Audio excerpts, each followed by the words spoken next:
ಗಡವಂತಿ ಸರ್ಕಾರಿ ಪ್ರೌಢಶಾಲೆಯಲ್ಲಿ ಶಾಲಾ ಸಂಸತ್ ಚುನಾವಣೆ. ಪ್ರಧಾನಮಂತ್ರಿಯಾಗಿ ಕ್ರಾಂತಿವೀರ್ ಆಯ್ಕೆ. ಚುನಾವಣಾ ಅಧಿಕಾರಿ ಶರತ್ಕುಮಾರ್ ನಾರಾಯಣಪೇಟ್ಕರ್.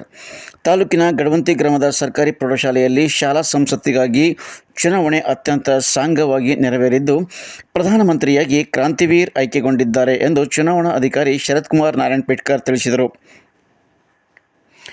ಚುನಾವಣಾ ಫಲಿತಾಂಶ ಕುರಿತು ಅಧಿಕೃತ ಘೋಷಿಸಿದ ಅವರು, ಹಣಕಾಸು ಮಂತ್ರಿಯಾಗಿ ಸಂಗೀತಾ, ಶಿಕ್ಷಣ ಮಂತ್ರಿಯಾಗಿ ಯೋಗಿತಾ, ಆರೋಗ್ಯ ಮಂತ್ರಿಯಾಗಿ ಹೃಷಿಕೇಶ, ಕಾನೂನು ಮಂತ್ರಿಯಾಗಿ ಸರಸ್ವತಿ, ರಕ್ಷಣಾ ಮಂತ್ರಿಯಾಗಿ ಪ್ರಜ್ವಲ್ ಮತ್ತು ಸಂಸ್ಕೃತಿ ಮಂತ್ರಿಯಾಗಿ ಸಹನಾ, ಕ್ರೀಡಾ ಮಂತ್ರಿಯಾಗಿ ಗೋದಾವರಿ, ಪರಿಸರ ಮಂತ್ರಿಯಾಗಿ ಲಕ್ಷ್ಮಿ ಅವರು ಆಯ್ಕೆಗೊಂಡ ಕುರಿತು ಅಧಿಕೃತವಾಗಿ ಘೋಷಿಸಿದರು. ಬಳಿಕ ಶಾಲೆಯ ಮುಖ್ಯ ಶಿಕ್ಷಕ ಮಾಣಿಕ್ ಪಂಚಾಳ್ ಅವರು ಪ್ರತಿಜ್ಞಾ ವಿಧಿಯನ್ನು ಬೋಧಿಸಿದರು. ಮತ ಎಣಿಕೆ ಅಧಿಕಾರಿಯಾಗಿ ಮಾಧವ್ ಗಾಯಕ್ವಾಡ್ ಸೇವೆ ಸಲ್ಲಿಸಿದರು. ಸುಜಾತ, ಮಹಾನಂದ ಕಮಲಾಪುರ್, ರಘುನಾಥ, ನಂದಕುಮಾರ್ ಮರೂರ್, ಜಯಶ್ರೀ ಕಾಳಗಿ, ರಾಜ್ಕುಮಾರ್, ಹರ್ಷವರ್ಧನ್ ಮತ್ತಿತರರು ಇದ್ದರು. ಚುನಾವಣೆಯಲ್ಲಿ ಪ್ರೊಸೀಡಿಂಗ್ ಅಧಿಕಾರಿಯಾಗಿ ಅಕ್ಷತಾ, ಸಹಾಯಕ ಚುನಾವಣಾ ಅಧಿಕಾರಿಯಾಗಿ Akshata Mahadev, first polling officer ಆಗಿ Darshan Rajkumar, second polling officer ಆಗಿ ಪ್ರಶಾಂತ್ ಪ್ರಭು, ಕೀರ್ತಿವೀರ್ ಮತ್ತು ಮಸ್ತಾನ್ ಅವರು ಪೊಲೀಸ್ ಸೇವೆಯಲ್ಲಿ ತೊಡಗಿಸಿಕೊಂಡು ಚುನಾವಣಾ ಯಶಸ್ವಿಗೆ ಕಾರಣರಾದರು.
ನಮ್ಮ ಪ್ರೌಢಶಾಲೆ ಶಾಲಾ ಸಂಸತ್ತಿಗೆ, ಗಡವಂತಿ ಶಾಲಾ ಸಂಸತ್ತಿಗೆ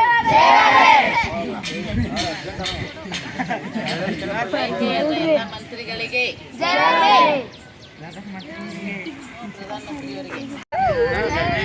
ಪೊಲೀಸರು ಮಾಡ್ರಿ ಯಡಿಯೂರಪ್ಪರಪ್ಪಲೆ ಓಕೆ, ಸ್ವಲ್ಪ ಶೇಕ್ ಮಾಡ್ರಿ.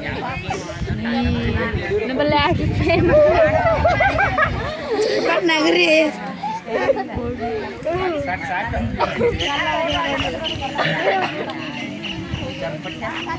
ಇಲ್ಲ ಒಂದು ನಿಮಿಷಕ್ಕೆ. ಇವಾಗ 2020-2021 ಸಾಲಿನ ಶಾಲಾ ಸಂಸತ್ ಚುನಾವಣೆಯಲ್ಲಿ ಪ್ರಧಾನಮಂತ್ರಿಯಾಗಿ ನಮ್ಮ 10ನೇ ತರಗತಿ ವಿದ್ಯಾರ್ಥಿಯಾದಂಥ ಕ್ರಾಂತಿವೀರ್ ಆಯ್ಕೆಯಾಗಿರ್ತಾರೆ. ಸೊ ಅವರ ಪ್ರಮಾಣ ವಚನ ಸ್ವೀಕರಿಸಿ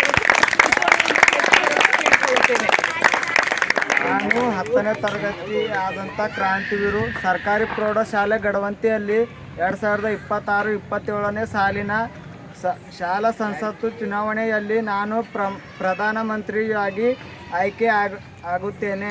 ನಾನು ನನ್ನ ಮಂತ್ರಿಮಂಡಲದೊಂದಿಗೆ ಶಾಲೆಯ ಸಂಪೂರ್ಣ ಜವಾಬ್ದಾರಿಯನ್ನು ಅಚ್ಚುಕಟ್ಟಾಗಿ ನಿರ್ವಹಿಸುತ್ತೇನೆ. ದೇವರ ಹೆಸರಿನಲ್ಲಿ ನನ್ನ ಪ್ರಮಾಣ ಮಾಡುತ್ತೇನೆ.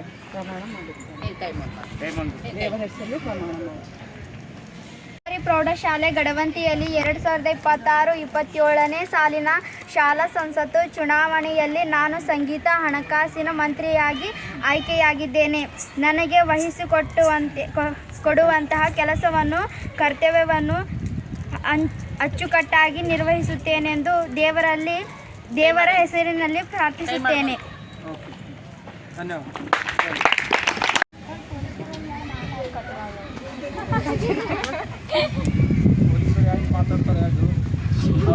ರಿಸಲ್ಟ್ ಮಾಡ್ತಾರೆ.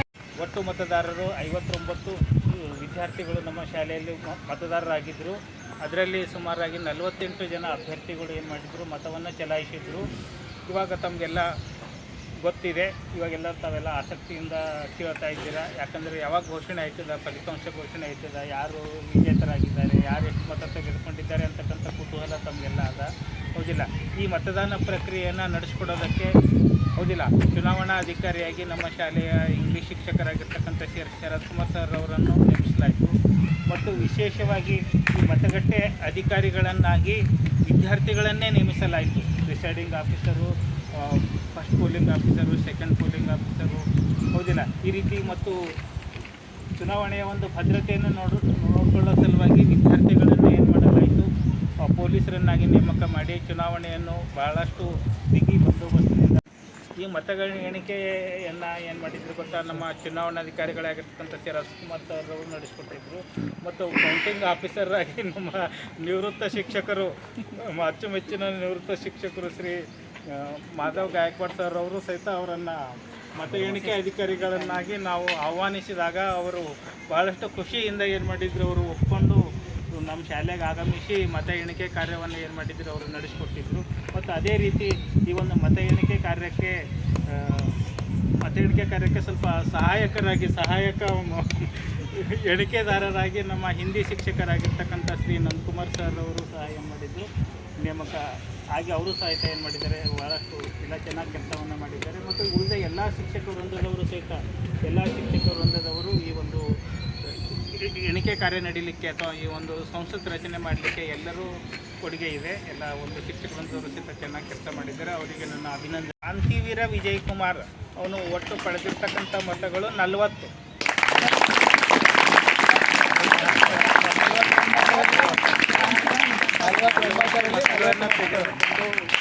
ವಿಜೇತರಾಗಿದ್ದಾರೆ.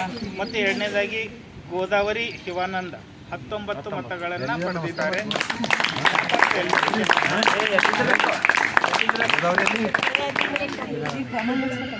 ಅದೇ ಥರ ಲಕ್ಷ್ಮೀ ಅಮೃತ್ 19 ಮತಗಳನ್ನು ಪಡೆದಿದ್ದಾರೆ. ಆಮೇಲೆ ನಾಲ್ಕನೇದಾಗಿ ಸಂಗೀತಾ ರಾಮಣ್ಣ 22 ಮತಗಳನ್ನು, ಮತ್ತು ರಾಣಿ ಏನು ಮಾಡಿದ್ದಾಳೆ 19 ಮತಗಳನ್ನು ಪಡೆದುಕೊಂಡಿದ್ದಾರೆ. 21 ಮತಗಳನ್ನು ಪಡೆದುಕೊಂಡಿದ್ದಾರೆ.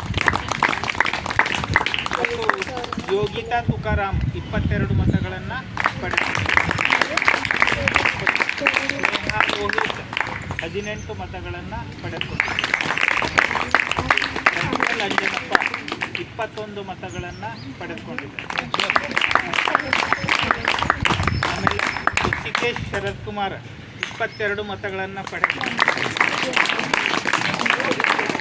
ಆಮೇಲೆ ಸಹನಾ ಲೋಹಿತ್ 20 ಮತಗಳನ್ನು ಪಡೆದುಕೊಂಡಿದ್ದಾರೆ. ಇವಾಗ ಮುಂದಿನ ಈ ಒಂದು ಪಟ್ಟಿಯನ್ನು ನಮ್ಮ ಸಮಾಜ ಶಿಕ್ಷಕಿಯವರಿಗೆ ಕೊಡ್ತಾ ಇದ್ದೀನಿ. ಅವರು ಯಾವ ಮತಗಳನ್ನು ತೆಗೆದುಕೊಂಡು ನಿಮಗೆ ಏನೇನು ಪ್ರಧಾನಮಂತ್ರಿ, ಉಪಪ್ರಧಾನಮಂತ್ರಿ ಏನೇನು ಜವಾಬ್ದಾರಿಗಳನ್ನು ಏನು ಮಾಡ್ತಾರೆ ಅವರು ಹೇಳ್ಕೊಡ್ತಾರೆ.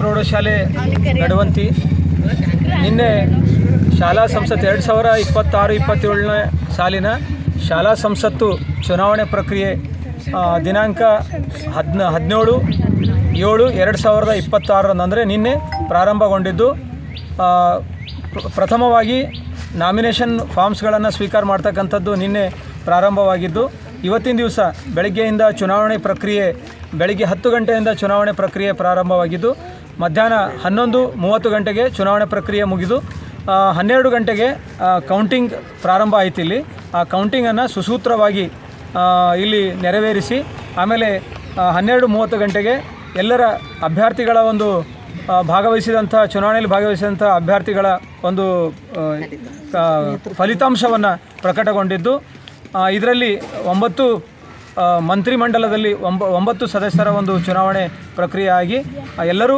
ಆಯ್ಕೆ ಆಗಿರ್ತಾರೆ. ಆಯ್ಕೆ ಆಗಿದ ನಂತರ ಪ್ರಮಾಣ ಪತ್ರವನ್ನು ವಿತರಣೆ ಮಾಡಿ ನಂತರದಲ್ಲಿ ಅವರಿಗೆ ಮತ್ತು ಏನಂತಾರೆ ಪ್ರಮಾಣ ವಚನವನ್ನು ಸ್ವೀಕಾರ ಮಾಡುವವರೆಗೆ ಇಡೀ ಸಂಪೂರ್ಣವಾದಂತಹ ಪ್ರಕ್ರಿಯೆಯಲ್ಲಿ ಇಡೀ ನನ್ನ ಶಾಲಾ ಸಿಬ್ಬಂದಿಯವರು ಮತ್ತು ಎಲ್ಲ ವಿದ್ಯಾರ್ಥಿಗಳು ಸಕ್ರಿಯವಾಗಿ ಭಾಗವಹಿಸಿ ಈ ಒಂದು ಚುನಾವಣಾ ಪ್ರಕ್ರಿಯೆಯನ್ನು ಯಶಸ್ವಿಯಾಗಿ ಮಾಡಿರ್ತಾರೆ. ಒಳ್ಳೆಯ ಅನುಭವವನ್ನು ವಿದ್ಯಾರ್ಥಿಗಳಿಗೆ ಕೊಡುವಂಥ ಒಂದು ದಿಸೆಯಲ್ಲಿ ಯಾವುದೂ ಚುನಾವಣೆ ಪ್ರಕ್ರಿಯೆ ಬಿಟ್ಟು ಬಿಡಲಾರ್ದೆ ಪ್ರತಿಯೊಂದು ಪ್ರಕ್ರಿಯೆಯಲ್ಲಿ ವಿದ್ಯಾರ್ಥಿಗಳ ಭಾಗವಹಿಸುವಿಕೆ ಉತ್ತಮವಾಗಿತ್ತು.